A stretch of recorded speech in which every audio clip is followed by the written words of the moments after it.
हरे कृष्णा। आज आम पढ़ा प्रथम विषय भक्ति रसामृत सिंधुर अर्थ कौन। भक्ति रसामृत सिंधु हेउछि श्रील रूप गोस्वामी प्रभुपादों द्वारा संस्कृत रे रचित भक्ति रसामृत सिंधुर एक सारांश अध्ययन। भगवान श्री चैतन्य महाप्रभुଙ୍କ प्रत्यक्ष शिष्य 6 जन गोस्वामी मध्य से थिले मुख्य। से जेतेबेले प्रथमे श्री चैतन्य महाप्रभु को साक्षात कले सेतेबेले से भारतर बंग प्रदेश रे राजत्व करुथिबा मुसलमान सरकारंकर जड़े मंत्री भावे नियुक्त होइथिले। सेतेबेले सेठारे तांको ओ तांको भाई सनातन को यथाक्रमे दबीर खास और साकर मल्लिक नाम रे नामित करा जायथिला। नवाब हुसैन शाह मंत्री भावे सेमाने गुरुत्वपूर्ण पदवी रे कार्य करुथिले। 500 वर्ष पूर्वे सेतेबेले हिंदू समाज थिला अत्यंत अनमन्य। ब्राह्मण जातिर केही जदि मुसलमान शासक अधीन रे कोनोसी पद पदवी रे कार्यभार ग्रहण करुथिला ताहेले से संगे संगे ब्राह्मण समाजरू प्रत्याख्यात होथिला। दुई भाई दबीर खास और साकर मल्लिक अवस्था ठीक सेही परि होथिला। समाज रे अति उच्च स्थान रे अवस्थापित सारस्वत ब्राह्मण समुदाय दुई भाई आसीथिले, किंतु सेमाने हुसैन शाह सरकार रे मंत्री पद ग्रहण करिथिबारु सेमानंकु समाजरो बासंद करा जायथिला। भगवान श्री चैतन्य महाप्रभु करुणा जे से सही दुई प्रतिष्ठित व्यक्तित्व को निजर शिष्य भावे ग्रहण करथिले एवं सेमानंकु ब्राह्मण संस्कृतिर से सर्वोच्च गोस्वामी पाह्या को उन्नीत कराइथिले। ठीक सही परे हरिदास ठाकुर एक मुसलमान परिवार रे जन्म होइथिले मध्य भगवान श्री चैतन्य महाप्रभु निजर शिष्य भावे ग्रहण करथिले एवं परवर्ती समय रे प्रभु श्री चैतन्य तांको भगवान को पवित्र नाम हरे कृष्णा कृष्ण कृष्ण हरे हरे हरे राम राम राम हरे हरे कीर्तनर आचार्य भावे अवस्थापित करथिले। प्रभु श्री चैतन्य सत्य सार्वजनीन जे कहीं व्यक्ति जदि से श्रीकृष्ण चेतनार विज्ञान कौन जाने एवं ईश्वर सेवारे नियोजित होइथाए ताहेले से ब्राह्मण कुल रे जन्मित व्यक्ति ठारू मध्य जड़े उच्च स्तरीय व्यक्ति भावे स्वीकृत होइथाए। ताहाकु ही मौलिक सत्य भावे समस्त वैदिक साहित्य विशेष करी भागवत गीता एवं श्रीमद् भागवतम द्वारा ग्रहण करा जाए। प्रत्येक जड़े गोस्वामीर महनीय स्थिति पर्यंत प्रशिक्षित और उत्तोलित कराइबा दिगरे भगवान श्री चैतन्य महाप्रभु आंदोलन सत्य को भक्ति रसामृत सिंधु पुस्तक रे बुझाई कहा जायछि। भगवान श्री चैतन्य महाप्रभु दुई भाई दबीर खास और साकर मल्लिक को पश्चिम बंगस्थ मालदा जिल्लार रामकेली नामक एक गाँव में भेटिथिले। आउ सेही साक्षात परे दुई भाई सरकारी चाकरी अवसर नहीं भगवान श्री चैतन्य महाप्रभु सहित जोग देवा पाए स्थिर करथिले। दबीर खास जे कि परे रूप गोस्वामी रे परिणत होइथिले से निज सरकारी कार्यर अवसर नहीं चाकरी जीवन काल मध्यरे तांको द्वारा संचित समस्त अर्थ को एकाठी संग्रह करथिले। स्वर्ण मुद्रा आकार रे तांको द्वारा गच्छित जमार परिमाण कोटी कोटी डॉलर मूल्यर हेबा सहित ताहा एक विशाल नौकरे भर्ती होइथिला बोली श्री चैतन्य चरितामृत रे वर्णित अछि। से सही अर्थ को एक अति दृष्टांतमूलक उपाय रे भाग करथिले जहाँकि निर्दिष्ट भावे भक्त मानक द्वारा एवं साधारण भावे सारा मनुष्य जाति द्वारा अनुसृत हेबा उचित। तांको संचित संपत्तिर शतकड़ा 50 भाग ब्राह्मण और वैश्य आदि कृष्ण सचेतन लोक मानक मध्यरे बांटी दिया जायथिला। तहिर 25% संपर्कीय मानक मध्यरे वितरण करा जायथिला एवं आउ शतकड़ा 25 भाग जरूरी कालीन खर्च तथा व्यक्तिगत सुविधा असुविधा मेंटाइबा पाई रखा जायथिला। परे जेतेबेले साकर मल्लिक मध्य कामरू अवसर नेबा पाई आवेदन कले सेतेबेले नवाब भीषण रागी जाई तांको कारागार भितरे पुराई देथिले। କିନ୍ତୁ ପରବର୍ତ୍ତୀ ସମୟରେ ଶ୍ରୀଳ ସନାତନ ଗୋସ୍ୱାମୀର ପରିଣତ ହୋଇଥିବା ସାକର ମଲ୍ଲିକ ଜଣେ ଗାଁ ସାହୁକାର ପାଖରେ ଜମା ରଖିଥିବା ତାଙ୍କ ଭାଇଙ୍କ ବ୍ୟକ୍ତିଗତ ଧନର ଉପଯୋଗ କରି ହୁସେନ ଶାହଙ୍କ ଜେଲରୁ ଖସି ପଳାଇ ଆସିଥିଲେ। ଏହିଭଳି ଭାବେ ଦୁଇ ଭାଇ ଭଗବାନ ଶ୍ରୀ ଚୈତନ୍ୟ ମହାପ୍ରଭୁଙ୍କ ସହିତ ଯୋଗ ଦେଇଥିଲେ। ରୂପ ଗୋସ୍ୱାମୀ ପରେ ଭଗବାନ ଶ୍ରୀ ଚୈତନ୍ୟ ମହାପ୍ରଭୁଙ୍କ ସହିତ ଆହ୍ଲାବାଦର ପ୍ରୟାଗଠାରେ ସାକ୍ଷାତ କରିଥିଲେ। ସେହି ପବିତ୍ର ସହରର ଦଶାଶ୍ୱମେଧ ସ୍ନାନ ଘାଟଠାରେ ଶ୍ରୀ ଚୈତନ୍ୟ ମହାପ୍ରଭୁ ଏକାଦିକ୍ରମେ 10 ଦିନ ଧରି ତାଙ୍କୁ ଶିକ୍ଷାଦାନ କରିଥିଲେ। ଶ୍ରୀ ଚୈତନ୍ୟ ମହାପ୍ରଭୁ ରୂପ ଗୋସ୍ୱାମୀଙ୍କୁ ନିର୍ଦ୍ଦିଷ୍ଟ ଭାବେ ଶ୍ରୀକୃଷ୍ଣ ଚେତନା ବିଜ୍ଞାନ ସମ୍ବନ୍ଧରେ ଶିକ୍ଷାଦାନ କରିଥିଲେ। ଶ୍ରୀ ଚୈତନ୍ୟ ମହାପ୍ରଭୁଙ୍କ ଦ୍ୱାରା ଶ୍ରୀଲ ରୂପ ଗୋସ୍ୱାମୀ ପ୍ରଭୁପାଦଙ୍କୁ ପ୍ରଦତ୍ତ ଶିକ୍ଷାବଳୀ ଆମ ଦ୍ୱାରା ପ୍ରକାଶିତ ଶ୍ରୀ ଚୈତନ୍ୟ ମହାପ୍ରଭୁଙ୍କ ଶିକ୍ଷା ପୁସ୍ତକରେ ବର୍ଣ୍ଣନା କରାଯାଇଛି। ପରବର୍ତ୍ତୀ କାଳରେ ଶ୍ରୀଳ ରୂପ ଗୋସ୍ୱାମୀ ପ୍ରଭୁପାଦ ସତ୍ୟାଶ୍ରୟୀ ଶାସ୍ତ୍ର ସାହିତ୍ୟର ଗଭୀର ଜ୍ଞାନ ଏବଂ ବିଭିନ୍ନ ବୈଦିକ ସାହିତ୍ୟର ନିର୍ଭରଯୋଗ୍ୟ ଅବତାରଣା କରି ଭଗବାନ ଶ୍ରୀ ଚୈତନ୍ୟ ମହାପ୍ରଭୁଙ୍କ ଶିକ୍ଷାକୁ ସବିଶେଷ ବ୍ୟାଖ୍ୟା କରିଥିଲେ। ଶ୍ରୀଳ ଶ୍ରୀନିବାସ ଆଚାର୍ଯ୍ୟ 6 ଜଣ ଗୋସ୍ୱାମୀଙ୍କ ପ୍ରତି ନିଜ ପ୍ରାର୍ଥନାରେ ବର୍ଣ୍ଣନା କରି କହନ୍ତି ଯେ ସେମାନେ ସମସ୍ତେ କେବଳ ସଂସ୍କୃତ ଭାଷାରେ ନୁହେଁ ମାତ୍ର ଫାର୍ସି ଓ ଆରବୀ ଭଳି ବିଦେଶୀ ଭାଷାରେ ମଧ୍ୟ ଉଚ୍ଚ ସମ୍ପନ୍ନ ବିଜ୍ଞ ପଣ୍ଡିତ ଥିଲେ। ବୈଦିକ ଜ୍ଞାନର ନିର୍ଭରଯୋଗ୍ୟ ସତ୍ୟକୁ ଆଧାର କରି ଶ୍ରୀ ଚୈତନ୍ୟ ମହାପ୍ରଭୁଙ୍କ ଭକ୍ତି ଆନ୍ଦୋଳନକୁ ପ୍ରତିଷ୍ଠିତ କରିବା ଉଦ୍ଦେଶ୍ୟରେ ସେମାନେ ଗଭୀର ଅନୁଧ୍ୟାନ ଏବଂ ବିଶ୍ଳେଷଣ ପୂର୍ବକ ସମସ୍ତ ବୈଦିକ ଶାସ୍ତ୍ର ସାହିତ୍ୟର ଅଧ୍ୟୟନ କରିଥିଲେ। ବର୍ତ୍ତମାନର ଏହି କୃଷ୍ଣ ଚେତନା ଆନ୍ଦୋଳନ ମଧ୍ୟ ଶ୍ରୀଳ ରୂପ ଗୋସ୍ୱାମୀ ପ୍ରଭୁପାଦଙ୍କ ପ୍ରମାଣ ସିଦ୍ଧ ପ୍ରଜ୍ଞା ଉପରେ ପ୍ରତିଷ୍ଠିତ।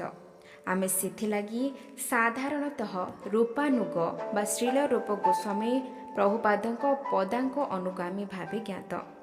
ଆମମାନଙ୍କ ମାର୍ଗଦର୍ଶନ ସକାଶେ ହିଁ କେବଳ ଶ୍ରୀଳ ରୂପ ଗୋସ୍ୱାମୀ ନିଜର ପୁସ୍ତକ ଭକ୍ତି ରସାମୃତ ସିନ୍ଧୁ ପ୍ରସ୍ତୁତ କରିଥିଲେ। ବର୍ତ୍ତମାନ ତାହାକୁ ଏହି ଭକ୍ତି ରସାମୃତ ସିନ୍ଧୁ ପୁସ୍ତିକାରେ ପରିବେଷଣ କରାଯାଉଛି। ବିଷୟ ଦ୍ୱିତୀୟ, ଭକ୍ତି କାହାକୁ କୁହାଯାଏ? ଶ୍ରଦ୍ଧାପୂତ ସେବାକୁ ଭକ୍ତି କୁହାଯାଏ। ପ୍ରତ୍ୟେକ ସେବାର କିଛି ନା କିଛି ଆକର୍ଷଣୀୟ ବୈଶିଷ୍ଟ୍ୟ ଥାଏ ଯାହାକି ସେବକକୁ ଅଗ୍ରଗତି ପଥରେ ପରିଚାଳିତ କରାଇନିଏ। ପୃଥିବୀରେ ବାସ କରୁଥିବା ଆମେ ପ୍ରତ୍ୟେକ ବ୍ୟକ୍ତି ନିରନ୍ତର କିଛି ନା କିଛି ସେବା କାର୍ଯ୍ୟରେ ନିୟୋଜିତ ହୋଇ ରହିଥାନ୍ତି ଏବଂ ସେବା ପ୍ରତି ରହିଥିବା ଅନୁରାଗ ହିଁ ହେଉଛି ଆମେ ତହିଁରୁ ଲାଭ କରୁଥିବା ଆନନ୍ଦ। ନିଜ ସ୍ତ୍ରୀ ପିଲାଙ୍କ ପ୍ରତି ରହିଥିବା ଅନୁରାଗ ଦ୍ୱାରା ପରିଚାଳିତ ହୋଇ ଜଣେ ଗୃହକର୍ତ୍ତା ଦିନ ରାତି କାମ କରିଚାଲେ। ସେହିପରି ଜଣେ ଜନହିତୈଷୀ ସମାଜ ପରି ଏକ ବୃହତ୍ତର ପରିବାରକୁ ଭଲ ପାଇ କାମ କରିଚାଲେ ଏବଂ ଜଣେ ଦେଶପ୍ରେମୀ ନିଜ ଦେଶ ଓ ଦେଶବାସୀଙ୍କ ହିତ ପାଇଁ କାର୍ଯ୍ୟ କରେ। କାମ କରିବା ପାଇଁ ଯେଉଁ ଶକ୍ତି ଜନହିତୈଷୀ ଗୃହକର୍ତ୍ତା ଏବଂ ଦେଶପ୍ରେମୀଙ୍କୁ ପରିଚାଳିତ କରେ ତାହାକୁ ରସ କୁହାଯାଏ ବା ତାହା ହେଉଛି ଏକ ପ୍ରକାର କୋମଳତା ବା ସମ୍ପର୍କ ଯାହାର ସ୍ୱାଦ ଖୁବ୍ ମଧୁର। ଭକ୍ତି ରସ ହେଉଛି ପାର୍ଥିବ କର୍ମୀମାନଙ୍କ ଦ୍ୱାରା ଉପଭୋଗ କରାଯାଉଥିବା ସାଧାରଣ ରସଠାରୁ ଭିନ୍ନ ଏକ କୋମଳ ରସ। ପାର୍ଥିବ କର୍ମୀମାନେ ଇନ୍ଦ୍ରିୟ ତୃପ୍ତି ବୋଲି ଯାହାକୁ କୁହାଯାଏ ସେହି ଏକ ନିର୍ଦ୍ଦିଷ୍ଟ ରକମର ରସ ଆସ୍ୱାଦନ କରିବା ପାଇଁ ଦିନ ରାତି କଠୋର ପରିଶ୍ରମ କରନ୍ତି। ପାର୍ଥିବ ରସରୁ ମିଳୁଥିବା ତୃପ୍ତି ବେଶୀ କାଳ ତିଷ୍ଠି ରହିପାରେ ନାହିଁ। ସେଥିପାଇଁ ପାର୍ଥିବ କର୍ମୀମାନେ ସର୍ବଦା ସେମାନଙ୍କ ଉପଭୋଗର ଅବସ୍ଥାକୁ ବଦଳାଇବାରେ ଲାଗିଥାନ୍ତି। ଜଣେ ବ୍ୟବସାୟୀ ପୁରା ସପ୍ତାହ ଯାକ କାମ କରି କରି ସେତିକିରେ ତୃପ୍ତି ଲାଭ କରିପାରେ ନାହିଁ। ତେଣୁ ସେ ସପ୍ତାହ ଶେଷରେ ପରିବର୍ତ୍ତନ ଚାହେଁ। ସେ ଅନ୍ୟ କୌଣସି ସ୍ଥାନକୁ ଯାଇ ନିଜର ନୀତିଦିନର ବ୍ୟବସାୟ ବୃତ୍ତିକୁ ଭୁଲିଯିବାକୁ ଚେଷ୍ଟା କରେ। ସପ୍ତାହ ଶେଷରେ ବିସ୍ମରଣରେ ଏହିପରି ଦିନଟିଏ କାଟିଦେଇ ସେ ସେହି ସ୍ଥିତିକୁ ବଦଳାଏ ଓ ପୁଣି ନିଜର ଗତାନୁଗତିକ ବ୍ୟାପାର ମଧ୍ୟକୁ ଫେରିଆସେ। ଏହିପରି କିଛି ସମୟ ପାଇଁ କୌଣସି ଏକ ନିର୍ଦ୍ଦିଷ୍ଟ ସ୍ଥିତିକୁ ଆପଣାଇ ନେଇ ତାପରେ ବାରମ୍ବାର ତାହାକୁ ବଦଳାଇ ଚାଲିବା ହିଁ ହେଉଛି ପାର୍ଥିବ ଜୀବନ ଜୀବିକାରେ ନିୟୋଜିତ ହୋଇ ରହିବାର ଅର୍ଥ। ଏପାଖ ସେପାଖ ବଦଳି ଚାଲୁଥିବା ଏପରି ସ୍ଥିତିକୁ ବସ୍ତୁତଃ ଭୋଗ ତ୍ୟାଗ ବୋଲି କୁହାଯାଏ। ଅର୍ଥାତ୍ ଇନ୍ଦ୍ରିୟ ଭୋଗ ଓ ତ୍ୟାଗ ମଧ୍ୟରେ ଅଦଳ ବଦଳର ଏକ ଅବସ୍ଥା। ଏକ ସଚଳ ଜୀବ ସତ୍ତା କଦାପି କେବଳ ଇନ୍ଦ୍ରିୟ ଭୋଗ ବା କେବଳ ତ୍ୟାଗ ମଧ୍ୟରେ ସ୍ଥିର ହୋଇ ରହିପାରିବ ନାହିଁ। ପରିବର୍ତ୍ତନର ଧାରା ନିରନ୍ତର ଲାଗି ରହିଛି। ଆଉ ପରାତ୍ପର ପରମଙ୍କର ଚିରନ୍ତନ ବିଖଣ୍ଡିତ ଅଂଶ ଭାବେ ଆମର ଯେଉଁ ଶାଶ୍ୱତ ଅନ୍ତର୍ନିହିତ ସ୍ଥିତି, ସେଥିରେ ଆମେ କୌଣସି ଗୋଟିଏ ଅବସ୍ଥାରେ ସନ୍ତୁଷ୍ଟ ହୋଇ ରହିପାରିବା ନାହିଁ। ଇନ୍ଦ୍ରିୟ ଭୋଗ ବେଶୀ କାଳ ତିଷ୍ଠି ରହେ ନାହିଁ ଏବଂ ଏହାକୁ ସେଥିପାଇଁ ଚପଳ ସୁଖ ବୋଲି କୁହାଯାଏ। ଉଦାହରଣ ସ୍ୱରୂପ, ଜଣେ ସାଧାରଣ ସଂସାରୀ ମଣିଷ ଦିନରାତି କଠୋର ପରିଶ୍ରମ କରି ନିଜ ପରିବାର ଲୋକମାନଙ୍କୁ ସୁଖ ସୁବିଧା ଯୋଗାଇ ଦେବାରେ ସଫଳ ହୁଏ ଓ ତହିଁରୁ ଏକ ପ୍ରକାର ରସ ଆସ୍ୱାଦନ କରେ। କିନ୍ତୁ ଯେତେବେଳେ ତା ଜୀବନର ଅବସାନ ଘଟେ, ସେତେବେଳେ ତା ଦେହ ସହିତ ତା ପାର୍ଥିବ ସୁଖର ସମସ୍ତ ପ୍ରାପ୍ତି ହଠାତ୍ ମାଟିରେ କୁଆଡ଼େ ମିଳେଇଯାଏ। ତେଣୁ ନାସ୍ତିକ ଶ୍ରେଣୀର ଲୋକମାନଙ୍କ ସକାଶେ ମୃତ୍ୟୁକୁ ଭଗବାନଙ୍କ ପ୍ରତିନିଧି ରୂପେ ଗ୍ରହଣ କରାଯାଏ। ଭକ୍ତ ନିଜର ଭକ୍ତିପୂତ ସେବା ମାଧ୍ୟମରେ ଭଗବାନଙ୍କ ଉପସ୍ଥିତିକୁ ଉପଲବ୍ଧି କରେ। ମାତ୍ର ଅନ୍ୟ ପକ୍ଷରେ ନାସ୍ତିକ ଭଗବାନଙ୍କ ଉପସ୍ଥିତିକୁ ମୃତ୍ୟୁ ରୂପେ ଉପଲବ୍ଧି କରେ।